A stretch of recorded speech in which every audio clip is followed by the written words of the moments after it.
아빠 까빨! 간단하게 보고 듣는 인도네시아 뉴스 12월 11일 금요일 시작합니다. 좋아요와 구독 버튼 잊지 마세요. 12월 10일 기준 인도네시아 코로나19 현황입니다. 전날에 비해 신규 확진자 수는 6,033명이 추가된 59만 8,933명, 사망자 수는 165명 추가된 18,336명, 회복자 수는 4,530명 추가된 49만 1,975명입니다. 지역별로는 자카르타에서 가장 많은 신규 확진자가 발생하였습니다. 오늘의 환율 소식입니다. 대체은행 오늘 오전 8시 기준 US 달러 살 때 14,115루피아, 팔 때 14,145루피아입니다. 루피아 대 하나 정보입니다. 하나은행 오늘 오전 9시 기준 매매 기준율 100루피아에 7.73원으로 측정되었습니다. 이번 주 인도네시아 식자재 가격 동향을 안내해드리도록 하겠습니다. 품목은 킬로그램당 루피아 기준액입니다. 이번 주 쌀과 마늘, 설탕의 금액은 전주와 동일하였고 닭고기, 바왕 메라의 금액은 소폭 하락하였습니다. 소고기, 계란의 금액은 소폭 상승하였으나 짜배는 저번 주 약 10% 상승한 것에 이어 이번 주도 약 5%의 금액이 상승하였고 식용유 역시 저번 주 약 12% 상승한 것에 이어 이번 주도 약 8% 금액이 상승하였습니다. 구입 시 참고하시길 바랍니다. 오늘의 첫 번째 소식입니다. 인도네시아 정부가 지난 2년간 부패 척결을 위한 노력이 부족했으며 실질적 진전이 이뤄지지 않았다는 여론이 우세했습니다. 인도네시아 설문조사기관이 실시한 조사에 따르면 응답자의 28.3%만이 정부의 부패 척결을 위한 노력을 인정했습니다. 이는 2018년 말에 실시한 조사에서의 42.7%에서 크게 감소했습니다. 이어 응답자의 22.2%만이 부패 세력들에 대한 법 집행이 개선되었다고 평가했습니다. 이는 또한 2018년의 설문조사에서 기록된 44.1%에서 크게 감소했습니다. 설문조사 기관의 디아야디 하난 전무이사는 이 응답 결과는 국민들이 부패 척결 및 법 집행 구조가 더욱 악화되었다고 인식하는 신호이다라고 언급했습니다. 이 밖에 응답자의 45.6%가 지난 2년 동안 부패 사례가 증가했다고 평가했습니다. 한편 부패척결위원회의 성과에 대한 질문에는 응답자의 50.2%가 만족한다라고 이전의 37.5%를 상회했습니다. 또한 응답자의 69.5%가 부패척결위원회가 부정부패를 척결하는 기관으로 가장 적합하다고 평가했습니다.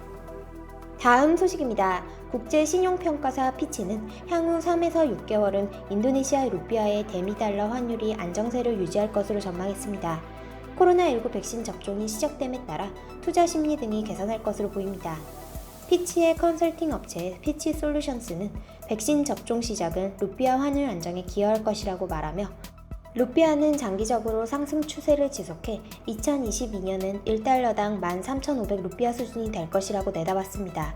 한편 코로나19 백신 접종의 지연으로 감염이 확산되면 투자 심리도 악화, 인도네시아 자산과 루피아 매도로 이어질 가능성이 있다는 견해도 보였습니다. 국영은행 만드리는 최근 해외 투자자들이 위험 자산을 신흥시장으로 옮겼기 때문에 루피아가 상승하고 있다고 지적했습니다. 통화 분석가들을 대상으로 실시한 조사에서 72명 중 51명이 달러는 적어도 내년 중반까지 하락세를 계속할 전망이라고 답했습니다. 다음 소식입니다. 인도네시아 국영 가루다 인도네시아 항공은 연말부터 연초까지 이어지는 휴가 시즌 이용객이 평소보다 20% 정도 증가할 것으로 전망했습니다. 가루다는 11월 말 시점 약 7만 5천 명이 12월 19일에서 내년 1월 10일 사이에 항공권을 예약했다라고 밝혔습니다.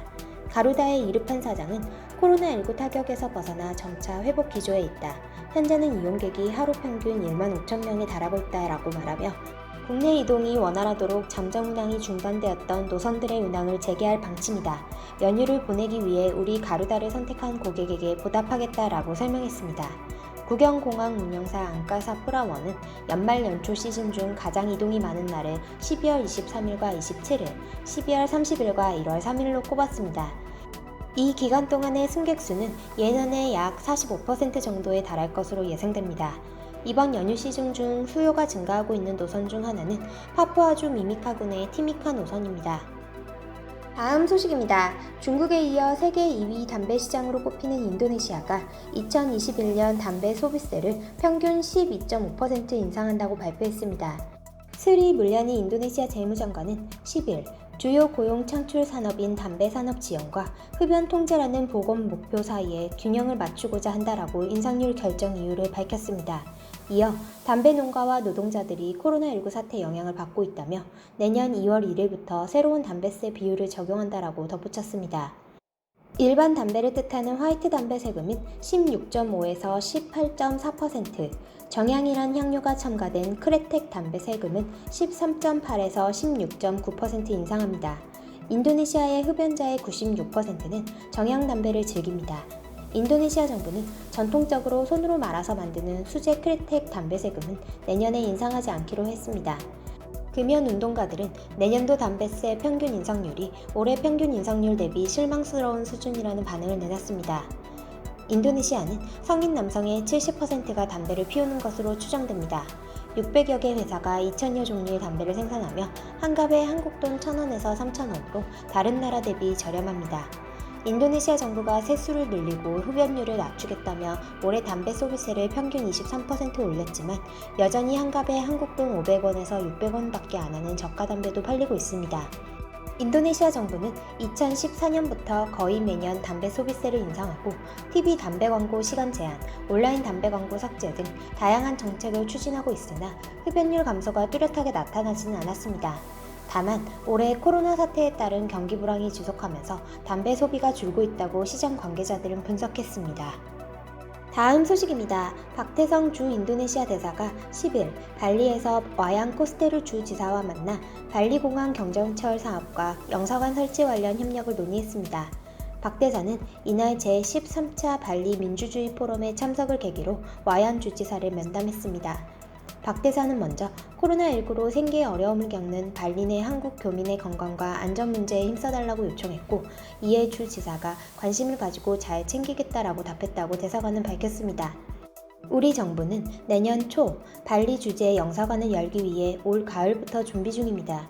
발리 주재 영사관은 뉴질랜드 오클랜드 분관, 필리핀 세부 분관, 캄보디아 시엠립 분관과 마찬가지로 총 영사관보다 규모가 작은 분관입니다. 박 대사는 발리 주 지사에게 교민 안전과 영사관 설치 협조를 부탁했습니다. 또 발리 주 정부가 추진하는 우무라라이 공항에서 쿠타 구간 지하 경전철 사업에 한국국가철도공단 등이 참여하는 방안, 전기 자동차 등 친환경 교통체계와 청정에너지 협력 분야에 관해서도 논의가 이뤄졌습니다. 발리 민주주의 포럼은 2008년부터 인도네시아 외교부가 매년 주최하는 역내 대표적인 민주주의 회의체로 이번 포럼에는 한국을 포함해 10여 개국의 외교장관과 유엔, 시민사회, 재계 인사가 참석했습니다. 12월 11일 인도네시아 소식 여기서 마치겠습니다. 유익한 정보 되셨으면 좋아요와 구독 버튼 부탁드립니다. 테리마 카시.